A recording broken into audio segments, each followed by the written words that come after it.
Today is election day in the United States. Finally, the decision is going to be made this year, 2012, in the election between the two major candidates. And by this time tomorrow, we should know who the next president of the United States will be. It's been a very difficult campaign, not unlike many others in the past, of the typical mudslinging and accusations and issues back and forth, vigorously debated. But one thing that I've noticed in this particular election campaign, and that is, it seems regardless of who is elected in this election, who will be the next president, people are fearful. There is uncertainty because of so many of the issues that are facing not just the United States, but the world, especially in the economy. I was looking in the Financial Times, today's issue. One of the headline is, Funds Fear Election Gridlock. Fear seems to be an operative word right now, regardless of who wins the election. People are fearful about the economy, about a looming fiscal cliff. If you were to go on and read this article, it's riddled with phrases that highlight the very fact that the future is uncertain in terms of the economy, jobs, employment, the debt, the deficits, the situation in Europe, and especially America. Will we go back into another recession?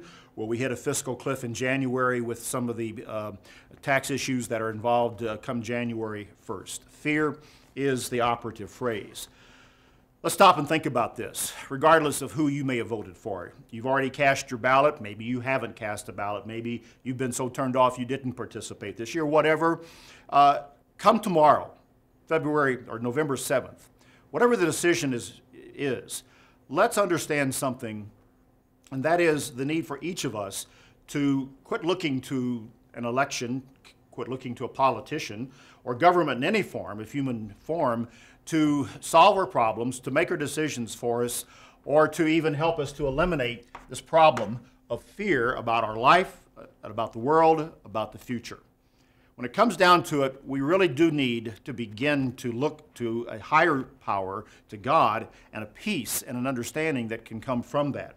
There is a scripture. Jesus Christ mentioned this in John chapter 14 and in verse 27.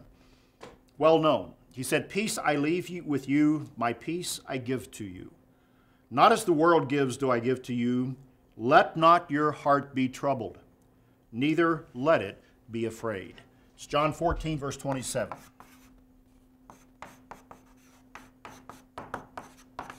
Neither be afraid. The peace of God, that is really what all of us need to come down to.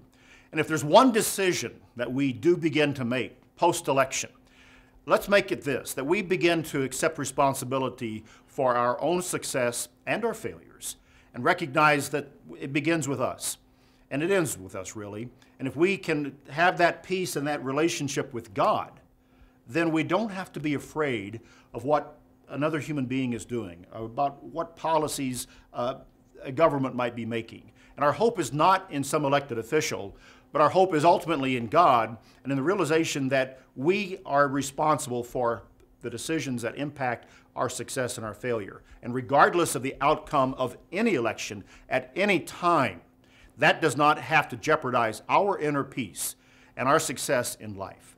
Keep that in mind, and we don't have to be afraid. That's BT Daily.